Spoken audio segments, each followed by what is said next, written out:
tudo bem com vocês? Olá, feministas literários, tudo bem? Muito bom ter todos vocês aqui.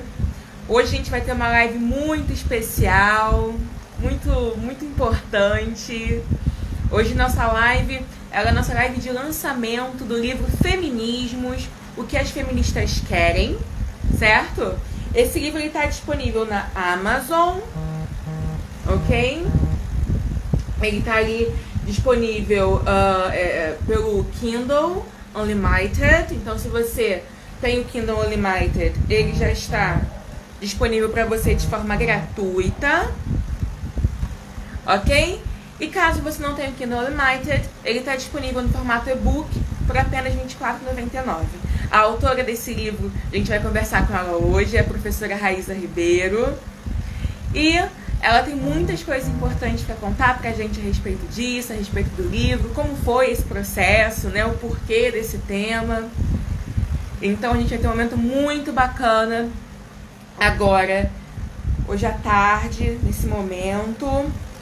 Pra quem não me conhece, eu me chamo Lara Campos, eu sou mestranda em Políticas Públicas em Direitos Humanos pela UFRJ, sou bacharel em Direito, sou residente jurídica da Defensoria Pública do Estado do Rio de Janeiro, sou pesquisadora no NID do programa Feminismo Interamericano e é um prazer ter todos vocês aqui hoje nesse momento tão especial. Hoje a gente vai conversar com a autora do livro Feminismos, o que as feministas querem. Eu tô aqui abrindo a capa do livro pra gente ver, acabou fechando aqui no meu tablet. A gente vai estar aqui hoje para conversar com a autora desse livro, dessa obra maravilhosa, que eu indico a leitura para todas as pessoas que eu conheço. E a autora desse livro é a professora Raíssa Ribeiro. Ela é professora de Direito Constitucional e de Direitos Humanos na Unirio. Ela é advogada feminista, é doutoranda em Teorias Jurídicas Contemporâneas pela UFRJ. Ela é mestre em Direito Constitucional pela UF, especializada em Direitos Humanos pela Universidade de Coimbra, Portugal. É pesquisadora da NID UFRJ, do Núcleo Interamericano de Direitos Humanos da UFRJ e coordenadora dos projetos Feminismos Interamericano e Feminismo Literário. Ela é coordenadora aqui desse Instagram. Então, deixa eu chamar aqui agora a professora Raíssa para conversar com a gente.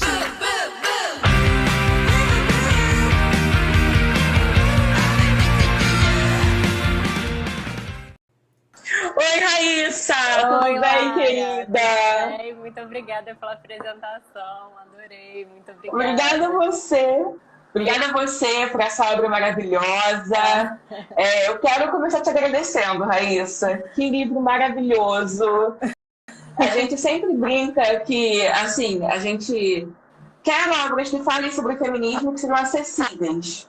Que tenha uma fala acessível. Porque a gente tem muita obra que trata sobre o tema, só que às vezes tem uma fala muito técnica, um rebuscar exagerado, sabe? E aí acaba se tornando inacessível para a maioria das pessoas. Então a gente não pode dizer que essa obra é muito pelo contrário. É uma obra completa, é uma obra muito lúcida e é uma obra que ela é acessível, ela é de uma clareza, de uma didática, que eu preciso te agradecer. A intenção foi justamente Muito obrigada. Muito obrigada por esse livro maravilhoso. Eu recomendo a leitura dele para todas as pessoas que me cercam. Estou apaixonada por essa obra. E eu quero conversar um pouquinho sobre ela. E eu quero perguntar, eu acho que antes de a gente falar sobre o livro diretamente, eu queria te perguntar quando e como você começou a se interessar pelo feminismo. Porque a gente acha que toda mulher é automaticamente interessada pelo feminismo. A gente vê que não é bem assim, infelizmente. E quando e como você começou a se interessar pelo feminismo, Raíssa? Na verdade, Lara, eu acho que a gente precisa de uma educação feminista, porque a gente precisa aprender o que é o feminismo, né? A gente cresce em uma sociedade que ela é estruturada em um modelo patriarcal. Então, a gente é ensinada desde criança a ser machista, a ser racista, homofóbico, porque a nossa sociedade ela se estrutura nesses moldes. Então, a gente precisa de uma educação inversa. A gente precisa aprender como combater o machismo, como combater o racismo, como aprender a combater quais são os instrumentos de luta contra essas práticas opressoras, né? E eu gosto muito dessa história sobre como eu encontrei o feminismo, porque muitas vezes as pessoas falam, mas o feminismo é um conjunto de mulheres malucas que, né, odeiam os homens, e enfim, e aí cria uma figura de mulher que é completamente não associada ao que se deseja ser feminino, né? Ao ser feminino, ao ser, sei lá, sexy, exuberante, ao ser benquista. E que é algo que não diz respeito aos homens. Como não? Muito pelo contrário. O feminismo, ele diz respeito a todas as pessoas. A Bell Hooks, que é uma autora que me inspira bastante, porque eu acho que ela traz muita essa lucidez para dentro das suas reflexões. Ela tem um livro que se chama O Feminismo é para Todo Mundo. E é isso, a ideia é essa, que já foi resenhado aqui no nosso canal, inclusive, para quem quiser ver. E a ideia, o que ela passa, né, é isso, o feminismo é para homens e para mulheres, né? E eu conheci o feminismo através de um homem, por isso eu gosto muito dessa história. Eu, na faculdade, durante toda a faculdade, eu não tive, na minha época, coletivos feministas, eu não tive esse contato, essa interação com o feminismo. O feminismo estava lá longe de mim, sabe? E eu, dentro da faculdade, desde sempre, eu pesquisava direitos fundamentais, desde sempre eu pesquisava direitos humanos. E quando eu saí da faculdade, ingressei no mestrado, então você observa, saí da faculdade, fui entrar no mestrado, foi que os coletivos feministas começaram a sacudir, assim, não só na UF, porque eu sou da UF, mas no FRJ, em outros ambientes acadêmicos, e aí eu pesquisava o discurso de ódio e eu precisava de um orientador. E aí um professor meu, que estava me dando aula de Direito Penal, ele se chama Rodrigo de Souza Costa, hoje é um querido amigo meu. Rodrigo, ele virou para mim e falou, Raíssa, eu posso te ajudar muito nesse debate sobre o discurso de ódio associado à pornografia. E aí eu achei estranho no primeiro momento, porque eu tinha uma visão muito liberal da liberdade de expressão. E aí eu falei, ok, vamos dialogar, né? E aí eu comecei a ler autoras feministas. E aí, por um tema específico, eu me aproximei do feminismo. Mas eu tive muita dificuldade também, porque não tem muita clareza, né? A gente não tem um debate lúcido. É o que você falou, acho que a palavra lucidez é algo muito necessário, né? Necessária, porque você tem muitos debates em redes sociais que não tem qualquer tipo de aprofundamento e que muitas vezes confundem as coisas, né? E você, no âmbito acadêmico, você também tem obras muito específicas, às vezes no âmbito da filosofia. Maravilha, filosofia, mas é algo que você não está no acesso popular, né? Quando o feminismo entrou na academia, e tem um momento que isso ocorreu, né? Ele se tornou muito acadêmico. E aí, quando ele se tornou muito acadêmico, ele perdeu o seu movimento de base, ele perdeu a possibilidade de alcançar outras pessoas.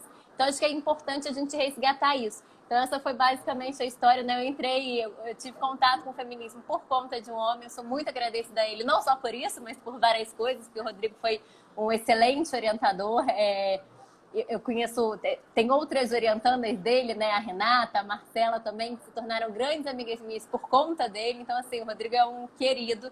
E eu acho que essa mensagem é importante, né? O feminismo é para todo mundo, o feminismo é para homens também, né? E homens podem ter o seu papel dentro do feminismo. Perfeito. E você fez isso muito bem nessa obra, sobre trazer isso de forma clara, acessível, né? Não se tornar algo puramente filosófico, porque acaba se afastando da base, como você disse, dos movimentos de base que promoveram os movimentos feministas, etc. Bem, a gente falou sobre o seu namoro com o feminismo, quando você começou a interagir, etc. Uma pergunta que eu não quero calar, de onde veio a ideia de escrever esse livro? Então, eu acho que a gente já está nessa pegada, né? Eu gosto muito, Lara, gosto muito não, eu acho que eu tenho um papel muito importante enquanto professora em levar, ensinar o que é o feminismo para as pessoas mudarem a lógica, né? Entenderem o que é efetivamente feminismo. Porque, quero criticar isso, mas eu quero criticar isso pelo que ele é. E não porque eu escutei que ele seja, né? O que ele significa, o que ele quer realmente. Então, eu levo muito essa informação e fico muito feliz quando as pessoas começam a se desconstruir a partir das minhas aulas. Mas eu comecei a notar, desde o momento em que eu iniciei os meus estudos, que muito se fala sobre feminismo. E hoje, mais em dia, parece que estourou, né? Falar de feminismo é algo da moda, né? E a gente está assistindo, especialmente nas 2 últimas décadas, uma nova onda feminista que vem se espalhando com força por várias partes do mundo, né? E, por outro lado, sempre que o feminismo ele avança, a gente tem choques. A gente tem uma onda de retrocesso, né? A gente começa a escutar críticas muito fortes do movimento feminista. Porque o movimento feminista quer mudar o padrão colocado, né? A estrutura colocada. E quem está no poder, que é quem manda, não quer essa mudança. Então, a gente tem críticas muito veementes. Então, a gente vive não só no Brasil, mas não só América Latina, mas em todo o mundo, realmente. A gente vive uma situação de profunda tensão. De um lado, fruto de desconhecimento sobre o que significa o feminismo, né? E críticas muito fortes voltadas àquilo que você não conhece. Você não sabe o que é o feminismo, você critica com base nos outros, sem qualquer tipo de argumentação crítica. E em um determinado momento, o feminismo ele passou a ingressar no ambiente acadêmico. Isso foi muito bom, porque a gente passou a ter obras teóricas, né, reflexões sérias sobre o feminismo. Mas, por outro lado, foi muito ruim.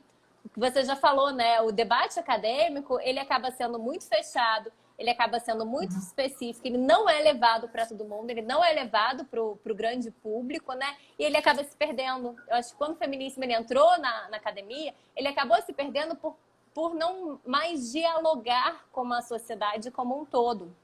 Então, a gente escuta volta e meia, né, as pessoas dizendo que a teoria feminista ela é muito complexa, ela é muito acadêmica, ela é cheia de palavras que a galera não entende, né? Assim como o direito, a gente na área jurídica, a gente vê que muitas vezes a gente tem um linguajar que as pessoas não entendem que linguagem é essa, né? A gente tem os jargões que são próprios nossos. Não é acessível. É isso. E aí, a ideia de escrever esse livro já me deriva de bastante tempo, eu já queria escrever há algum tempo, entender o desenvolvimento do feminismo, os movimentos feministas e o que cada corrente feminista quer, né? Porque existe uma pluralidade de movimentos feministas, ele não é homogêneo, né? O feminismo ele é plural e eu acho que as pessoas precisam entender isso, porque às vezes uma demanda de um movimento feminista é completamente distinta de outro, né? Eu estudo a área da prostituição e da pornografia, a minha tese é sobre isso, né? Eu tenho movimentos feministas muito fortes, com argumentos muito lúcidos, que pontuam coisas diferentes, querem coisas diferentes. Eu tenho uma demanda, eu tenho um movimento que é pró-pornografia, que entende que a gente precisa produzir mais pornografia feminista, mais pornografia que não seja de ódio contra as mulheres e foque no prazer feminino, então regula a pornografia. E eu tenho aqui um outro movimento que é contra a pornografia, que é abolir a pornografia em razão da violência de gênero. Então você observa, é feminismo, quer buscar igualdade, mas os caminhos para se chegar nisso são diferentes. E eu queria muito explicar sobre isso e falar sobre as demandas feministas. Porque às vezes se fala na atualidade, mas a situação da mulher hoje se alterou muito, a mulher hoje é completamente livre. Não, vamos olhar os dados estatísticos, né? A gente avançou de uma década para cá, eu não tenho nem uma década, não, um século para cá, se a gente olha de um século para cá, o que a gente caminhou foi muita coisa. Mas aonde a gente ainda está e aonde a gente quer chegar. Eu acho que esse livro, ele mostra esses pontos, né? Como era, como é e o que a gente quer. Então, a minha inspiração foi justamente essa, esclarecer para as pessoas, mostrar para as pessoas com base em doutrina especializada, em conhecimento acadêmico, né, em pesquisas sérias, o que é realmente o feminismo, o que ele quer e quais são as principais demandas feministas. Certo. E, então, você falou para mim que existe uma pluralidade de feminismos, certo? Então, você pode falar para a gente o que é ou o que são os feminismos, para a gente já ter um gostinho? Vamos começar a falar sobre isso, que é um ponto super importante, né? Não é um movimento singular, é um movimento plural, né? Então, eu tenho uma pluralidade de vertentes, eu tenho uma pluralidade de demandas dentro do feminismo.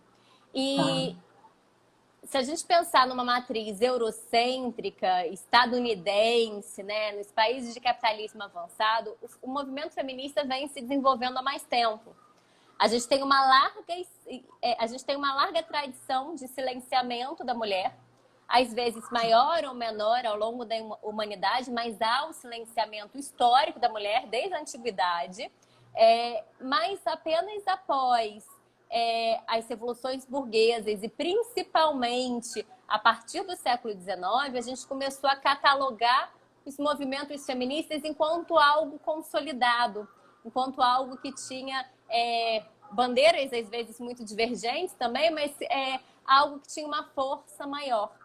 Então, o movimento feminista, os movimentos feministas, eles passaram a ser classificados em ondas feministas. Então, volta e meia se fala ondas feministas, primeira onda do feminismo, segunda onda do feminismo, que é a ideia de um movimento de fluxo e refluxo, né? Como uma onda no mar. A ideia é essa: eu tenho demandas, movimentações que surgem, eclodem dentro da sociedade, vão subindo, atingem um ápice, né? E depois decaem, dão movimento a uma outra demanda, né? E aí a gente observou isso em 3 momentos. Assim, só para tentar consolidar, essas 3 ondas, elas não são também unânimes. A gente não tem uma doutrina que classifique exatamente da mesma forma cada uma dessas ondas. A doutrina também varia.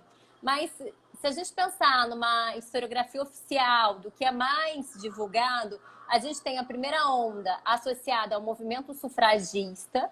Então, a primeira onda é relacionada às demandas pelo direito ao voto, ao direito à educação e ao direito ao trabalho das mulheres. Então, principalmente a partir do século XIX, tendo sua finalização, talvez, o seu maior ápice no início do século XX. Depois disso, a gente tem uma segunda onda, que é associada muito à discussão biológica da situação da mulher, né? Então, eu tenho obras aí como O Segundo Sexo, de Simone de Beauvoir, que é o que inaugura essa discussão. Eu tenho a Mística Feminista, de Beth Friedman, nos Estados Unidos, que também traz essa visão. E, a partir daí, a gente começa a ter uma discussão sobre os direitos sexuais e reprodutivos das mulheres, principalmente com a bandeira do aborto. Tem um tópico do livro que eu falo sobre o aborto, né? E nesse momento, o direito ao aborto ele foi capitaneado como algo central dessa corrente. Existiam outras demandas, mas a ideia da tutela dos direitos sexuais e reprodutivos das mulheres e questões relacionadas à beleza, padrão estético, se relacionaram aí nessa segunda onda. A terceira onda, por consequência, ela também foi aí entre a década de 70, 80, quando as mulheres integrantes desses movimentos, né, começaram a ingressar na academia. A gente começou a ter disciplinas chamadas Estudo das Mulheres, principalmente nos Estados Unidos, né? E aí teve o ingresso das mulheres dentro da academia, e aí com isso a gente começa a observar a confluência, a existência de várias correntes. A gente vai ter aí o feminismo liberal, que pensa homem e mulher é igual, igualdade formal, em outras palavras, mesma demanda, então mesmo resultado, né? Eu tenho que tratar os dois da mesma forma, é como se fosse uma neutralidade de conteúdo. Eu tenho o feminismo radical, que observa que a opressão, existe uma opressão primária das mulheres dentro da sociedade, que essa opressão ela é gerada muitas vezes pela própria sexualidade. E eu tenho também o feminismo da diferença e os pós-feminismos, que trazem a questão da intersexualidade. Ou seja, não adianta eu pegar uma bandeira de mulher universal, porque essa mulher universal não existe. Nós estamos aqui dialogando e nós somos mulheres diferentes que temos traços diferentes, né? Então, marcadores de raça, gênero, classe social, sexualidade, tudo isso gera uma imbricação que vai transformar e vai trazer formas diferentes de opressão. Então, a intersexualidade tem que ser colocada em pauta, né? Algo que os movimentos feministas anteriores não observaram. Quando a gente fala da primeira, da segunda onda, existia já demandas de feministas que tentavam trazer olhos à questão racial, à questão popular. Mas isso nunca foi escutado pela grande mídia, porque não interessava, né? A primeira onda, principalmente, ela é criticada por ser alinhada com o movimento de mulheres, com a fala, né, e com a demanda de mulheres burguesas, ricas, brancas, né, que queriam acessar o mercado de trabalho para ter os mesmos salários e as mesmas profissões que os homens. Então, assim, a gente começa a ver ser catalogados, né, várias ondas feministas, vertentes feministas, que hoje, quando a gente fala em ondas feministas, isso é utilizado muito para fins teóricos, para fins didáticos, né? Mas a gente já fala em outras correntes também. A gente já tem o chamado empirismo feminista, a teoria do ponto de vista feminista, os pós-feminismos. Então, a gente tem diversas correntes também que trazem demandas diferenciadas. Então, é importante a gente observar que existirão movimentos específicos em momentos específicos, né, com demandas determinadas, e que existem também correntes diferentes que têm outras visões, né? Agora, o que une tudo isso, né? O que une todas essas correntes e o que faz elas serem classificadas como feminismo? São duas coisas. Eu tenho a teoria e eu tenho a prática. O feminismo, ele é teoria porque ele estuda a situação da mulher dentro da sociedade. O feminismo é teoria porque ele vai observar que a gente tem a construção de uma ordem androcêntrica, ou seja, uma ordem pautada no masculino, essa ordem patriarcal, que essa ordem patriarcal se reproduz, inclusive no direito, e que gera discriminação contra a mulher. E, de outro lado, além de analisar essa situação, o feminismo é prática. O feminismo é movimento social que quer modificar a realidade social. Feminismo desassociado, teoria desassociada da prática não funciona, porque eu estudo para modificar a realidade social, para intervir na realidade social. Então, esses movimentos têm em comum a busca pela igualdade. Eu sou teoria, eu estudo as formas de violação da mulher dentro da sociedade, como é que essa sociedade patriarcal se estrutura. Eu sou prática porque eu quero intervir na realidade social e eu quero buscar a igualdade entre os gêneros. É isso que o feminismo quer. E uma igualdade pensada no sentido de igualdade material. E eu vi que você no seu livro aborda, né, as ondas do feminismo e etc. Eu vi que elas são... E é o que a gente está falando desde o começo, eu vou ter que repetir. Elas são expostas com lucidez, assim. Porque eu já vi muitos materiais expondo as ondas feministas, etc., até muito interessantes, mas distantes, né, da nossa realidade de fala, da massa, né? Distante do que a gente, como massa, eram livros escritos para universitários, enfim, para o meio puramente acadêmico. E a gente vê que no seu livro você... Mais técnico, né, amor? Eu acho que mais do que isso também, que eu acabei não citando. Eu falei aqui de uma classificação euro-estadunidense, né? De países de capitalismo avançado. Eu tento trazer também a discussão para a América Latina. Porque esse movimento foi diferente na América Latina.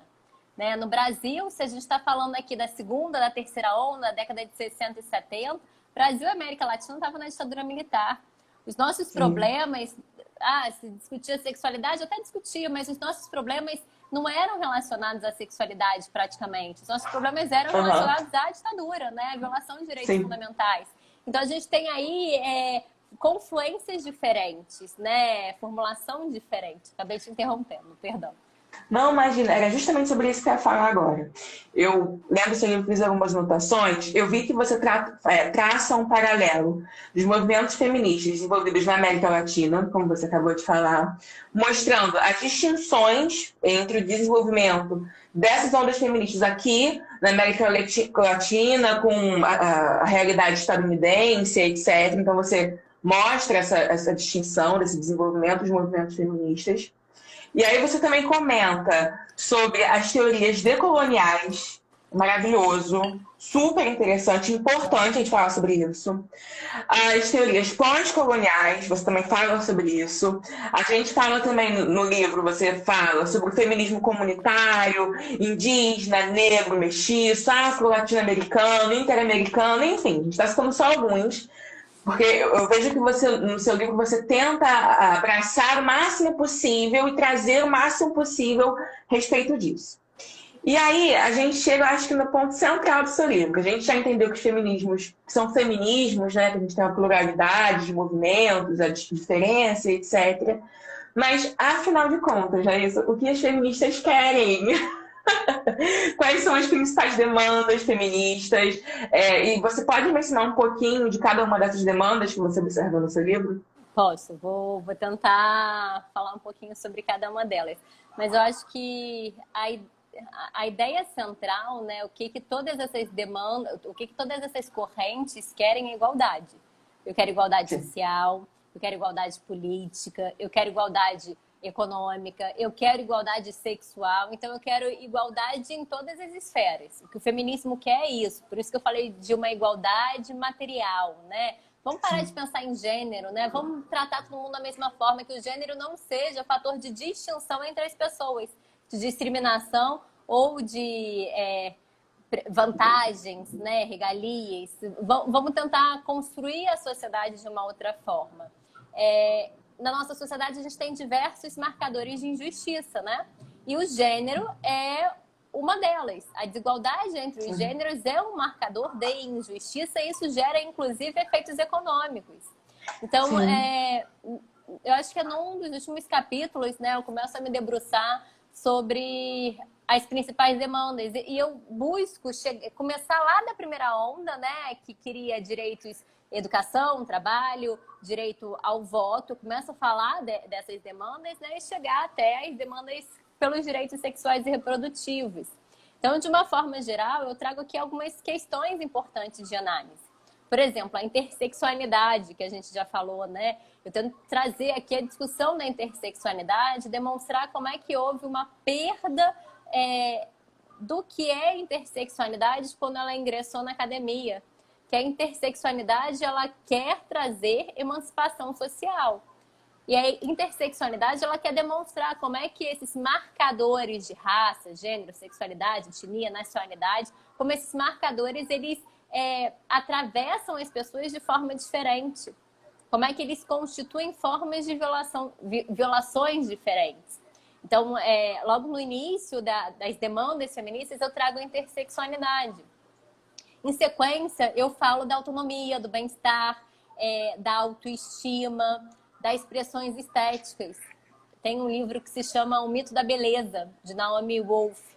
E esse livro é fantástico. Ela começa a demonstrar como é que o movimento feminista ele foi tendo avanços significativos em várias áreas. Isso é inegável. Só que a beleza, a estética feminina continua sendo uma marra para as mulheres. As mulheres, elas continuam presas, aprisionadas no ideal de beleza, né? O rosto, a harmonização facial. O que é harmonização facial? Hoje é todo mundo com o mesmo rosto. É uma padronização da beleza feminina que é branca, magra, que é inexistente. Porque não existe o padrão de beleza de ser mulher, né? A gente está sempre em algo que a gente chama de nó duplo, né? A mulher não pode ter uma barriguinha, mas também não pode ser magra demais. Não existe meio termo. Ela não pode ser musculosa, mas ela também não pode não se cuidar. Então, as amarras estéticas continuam moldando a visão dos outros e da própria mulher na sociedade. Isso é muito drástico no nosso país, porque o nosso país é o país que mais realiza cirurgia estética no mundo. E cirurgia estética, inclusive, em adolescentes. Então, são adolescentes que não se reconhecem, não reconhecem a beleza em si mesmo, né? E querem se modificar, tem problemas de autoestima. E aí tem alguns dados. Eu trouxe no livro uma pesquisa, trouxe 10 anos de pesquisa, né? Uma pesquisa de 2011 que constatou que 92% das mulheres brasileiras estão insatisfeitas com a própria aparência. 97% acreditam que a relação profissional que a relação profissional influencia algum aspecto da beleza para o seu bem-estar. Em uma pesquisa mais recente, de 2019, se constatou que 38% das meninas brasileiras de apenas 4 anos de idade, gente, 4 anos de idade, 38% das meninas brasileiras de 4 anos de idade se sentem insatisfeitas com seus corpos. Com São dados chocantes. É chocante, assim. E eu acho que trazer esses... São alguns dos dados, né? Eu trouxe aqui outros. de outras pesquisas. E aí isso demonstra pra gente como é que a gente ainda tem essa marra estética e como é que é difícil você se desvencilhar dessa marra estética, né? Como é que é difícil você estar bem com o seu próprio corpo. Além disso, a gente tem um outro ponto que também é uma marra patriarcal muito forte, que é a questão da rivalidade feminina. Porque a mulher, ela existe dentro da sociedade, a visão masculina, né, da existência da mulher dentro da sociedade é para satisfazer os homens. Eu existo para o outro, né? Eu existo para o homem. Então, se eu existo e quero atenção masculina, a outra é minha inimiga. A outra mulher está competindo comigo. Então, poxa, aquele cabelo, o cabelo dela é estranho, né? Ih, olha aquele nariz, aquela maquiagem, olha como é que ela anda, aquela roupa. Ah, mas também foi andar sozinha à noite, com aquele short, né? Então, você observa que as próprias mulheres se julgam, mas se julgam porque elas estão disputando entre si dentro de uma visão que é patriarcal, que só ajuda o patriarcado, que não favorece as mulheres, né? Enquanto a gente estiver desunida, enquanto não tiver uma união de mulheres, é mais fácil a gente ficar fragmentada, é mais fácil as nossas demandas não serem escutadas. Então, a rivalidade feminina é uma ótima tática do patriarcado. E aí eu demonstro, né, como é que o movimento feminista ele vem trazendo a ideia de sororidade, que é essa ideia de irmandade, né? Não significa que eu tenho que amar outra mulher. Não, não é isso, né? Quando eu falo em sororidade, é ter um compartilhamento comum de experiências políticas. É observar que o que ela está sofrendo, eu também posso sofrer pelo fato de ser mulher, né? É se colocar no local do outro. E aí eu trago aqui a questão da sororidade, a questão da dororidade, que é uma discussão brasileira, que envolve a dor sentida pelas mulheres negras, que é uma dor dupla, né? E aí eu entro na questão das demandas da primeira onda, digamos assim. Eu tento mostrar como é que o direito à educação é importante. E hoje a gente acha, né? Olha, as mulheres todas as mulheres hoje têm direito à educação. É um pensamento, né? Tranquilo, as pessoas hoje têm direito à educação. Mas não é isso. Muitas vezes a menina é sacrificada em detrimento do menino. E aí também tem aqui dados bizarros. De acordo com a Unesco, 62 milhões de meninas no mundo não têm direito à educação. 2/3 das pessoas analfabetas no mundo são mulheres. Então, a gente tem um marcador de gênero, né? Um marcador de gênero na pobreza, né?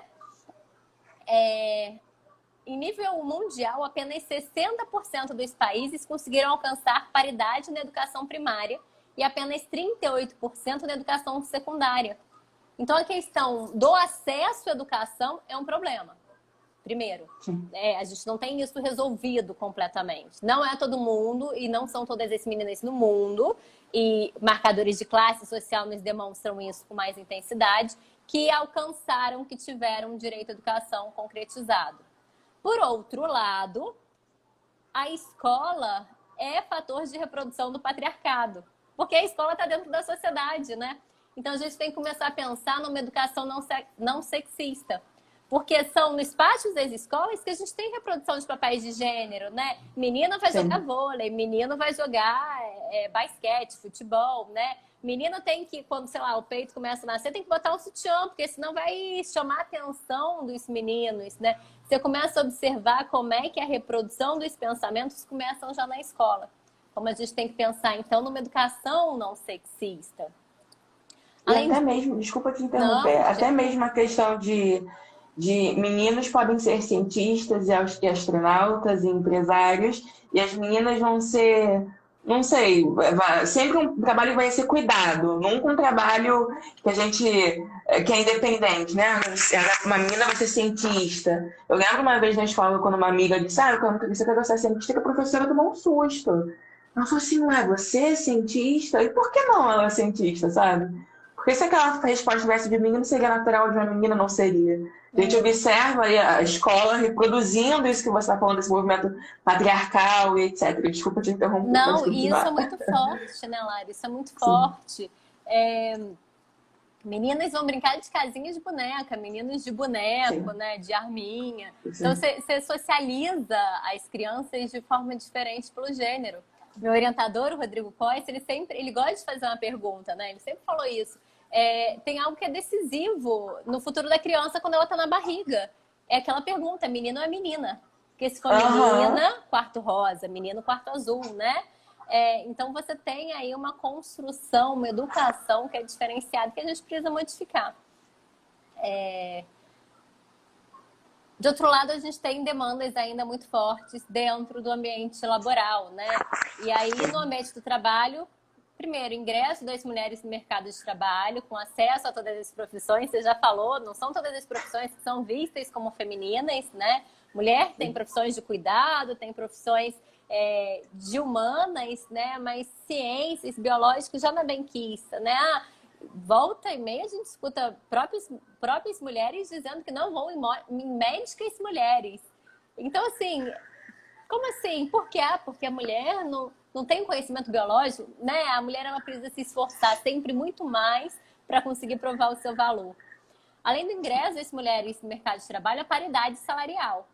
E aí, quando se fala, né, que mulheres ganham menos do que homens, exercendo a mesma profissão, o mesmo trabalho, a mesma carga horária, isso é uma realidade existente. E que se acentua ainda mais com os marcadores de raça, classe e dependendo do tipo de trabalho. Tem pesquisas que mostram que na área jurídica, que é a minha área, a diferença quando uma menina se forma como bacharel de direito, no escritório de advocacia, né? Uma mulher vai ganhar 50% a menos do que o homem no ambiente jurídico. Então, assim, é algo que choca, né? Além da paridade salarial, a gente tem um problema do chamado teto de vidro, que é a ascensão aos cargos de chefia. Quanto mais no topo o cargo, menos mulheres a gente tem. E também a questão do fim do assédio sexual, né? O fim do assédio no ambiente do trabalho, que também é uma questão muito importante. Eu falo um pouquinho de cada uma delas no livro. Falo também da seguinte questão: a gente ingressou no ambiente laboral de trabalho, né? A gente está trabalhando no ambiente público, a gente está ingressando no ambiente público que sempre nos foi negado, mas o caminho inverso não foi. Os homens não ingressaram no ambiente privado. Os homens eles não assumiram as suas funções dentro do lar. Né? Aquela ideia de que o homem está ajudando a mulher em casa. Meu marido me ajuda, meu pai ajuda minha mãe. Não, ele mora naquela casa, ele tem que compartilhar as tarefas domésticas. A gente tem uma sobrecarga absurda, e isso se mostrou na pandemia mais acentuado do que nunca, né? Das mulheres nas funções domésticas. Homens e mulheres, tem um relatório da CEPAL que mostra a situação da igualdade de gênero na América Latina, que eu já divulguei aqui no perfil também. O relatório da CEPAL diz, olha, homens e mulheres trabalham a mesma quantidade de horas por semana. A diferença é que a mulher ela trabalha o dobro das atividades em atividades não remuneradas do que os homens.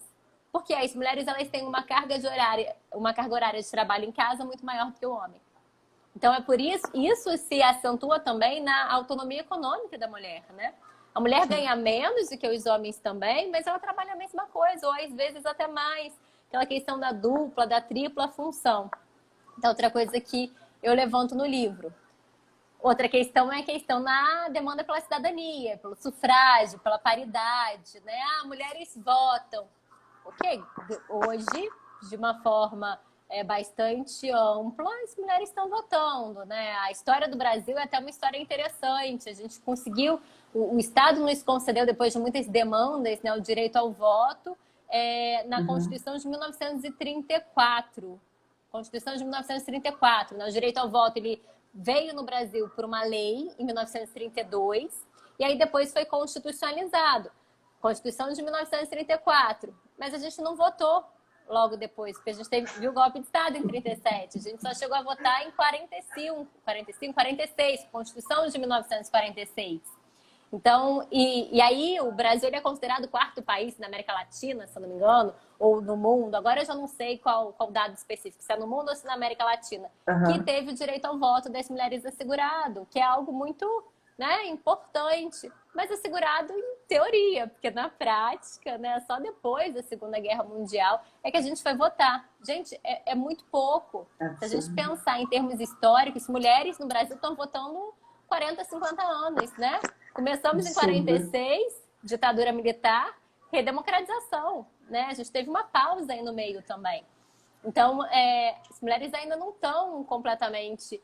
O direito ao voto das mulheres está ali na teoria, né? Gente, no mundo, apenas 25% dos membros dos parlamentos, a média, apenas um quarto dos poderes legislativos no mundo são mulheres.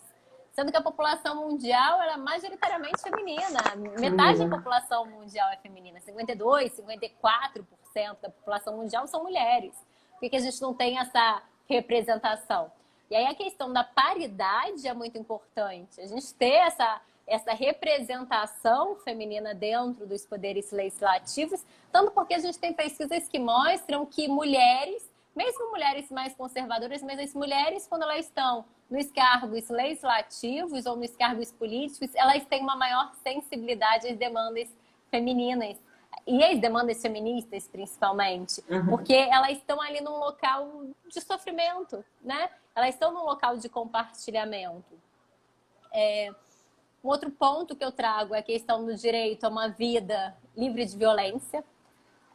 Isso está constitucionalizado, está na nossa Constituição, né? Que essa mulher deve se garantir um direito, uma vida livre de violência. E algo que não é assegurado no Brasil, né? A gente tem a questão da violência doméstica e sempre os mapas da violência demonstram estatísticas terríveis e é um genocídio realmente. A gente tem um genocídio também no Brasil contra a população negra, contra as mulheres a gente também tem, né? Isso é muito intenso, principalmente um genocídio partidos dentro de casa, né? São maridos, companheiros, pais, homens que matam suas companheiras, suas filhas, suas namoradas, esposas, enfim, por questões relacionadas ao gênero. Além disso, a gente tem a violência psicológica, a violência moral, sexual, que é muito pouco falada ainda, a violência patrimonial. E agora, de forma mais recente, nos últimos 6 anos, a gente teve a tipificação do feminicídio, que visibilizou um problema, né? A morte de mulheres pelo fato de elas serem mulheres, né? Como é que essa qualificadora, o fato de ser mulher me torna mais vulnerável dentro da sociedade. Então, são algumas reflexões e demandas também trazidas pelo movimento feminista. E aí eu finalizo falando dos direitos sexuais e reprodutivos e trazendo uma reflexão sobre a necessidade da gente se debruçar sobre eles. Porque quando se fala em direito sexual e reprodutivo, muitas vezes a bandeira é o aborto, né? Mas não só o aborto, a gente esquece de muita coisa. E a gente esquece de muita coisa que é tão ou mais importante quanto garantir o direito ao aborto das mulheres, né? Livrá-las de uma maternidade compulsória e dar a elas a autonomia do próprio corpo.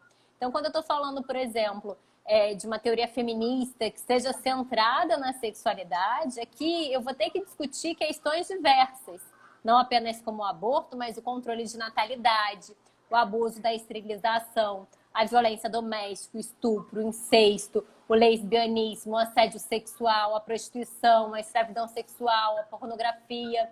Se a gente parar para observar esse controle de natalidade, né, esse planejamento familiar e acesso à informação sobre métodos contraceptivos e também acesso a esses métodos é algo muito importante. É algo prévio à discussão do aborto. E a gente não tem isso no Brasil. Né? Isso é muito mal implementado. Se a gente fala de direitos reprodutivos, então, a gente muitas vezes para pensar só no parto, né? O direito de reproduzir, ter filho. Mas calma aí, como é que estão sendo os partos das mulheres no Brasil? O Brasil tem estatísticas terríveis com relação à violência obstétrica, né? E principalmente violência obstétrica não só no SUS, mas também no âmbito particular. Então, são questões que a gente precisa refletir e são questões que são muito caras para o feminismo, né? Mas que às vezes são até esquecidas pelos movimentos feministas, que precisam ser resgatadas. Então, quando eu falei sobre... Aí tentei abordar um pouquinho sobre cada uma, Lara. Quando eu falei sobre essas demandas no livro, o objetivo foi trazer um esclarecimento sobre o que as feministas efetivamente querem, né? Por que as demandas feministas não são loucuras das nossas cabeças? Como é que elas têm aplicação na nossa realidade? Como é que ela vai alterar a nossa realidade? Porque, por exemplo, tem pesquisas que demonstram, se eu não me engano, a Organização Mundial do Trabalho, ela traz dados que demonstram que a falta de igualdade de gênero no ambiente laboral gera problemas e perdas econômicas. Então, assim, são problemas também, se a gente está numa sociedade capitalista, estamos falando de ganho, lucro, né? São problemas que geram, são questões que geram também impactos dentro da nossa sociedade de consumo, dentro da nossa sociedade capitalista. Então, são questões que a gente precisa se debruçar, a gente precisa parar para refletir e a gente precisa construir, se a gente quer viver em uma sociedade que seja uma sociedade justa, igualitária, que proteja os direitos humanos, a gente tem que começar a refletir sobre as demandas feministas e sobre o que o feminismo quer. Raíssa, muito obrigada, muito obrigada por essa entrevista, por nos esclarecer pontos tão importantes da nossa sociedade, a nível geográfico, fazer um recorte geográfico, Brasil, América Latina, mas também num contexto maior, num contexto global.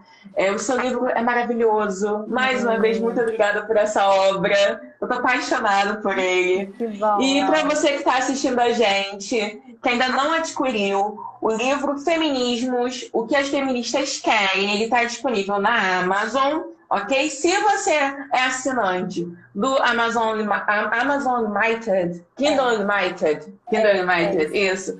O livro está lá de forma gratuita, já disponível para você. Se você não é assinante, você pode adquirir e-book por um preço super maravilhoso, R$ 24,99. Está lá disponível, não perca essa oportunidade.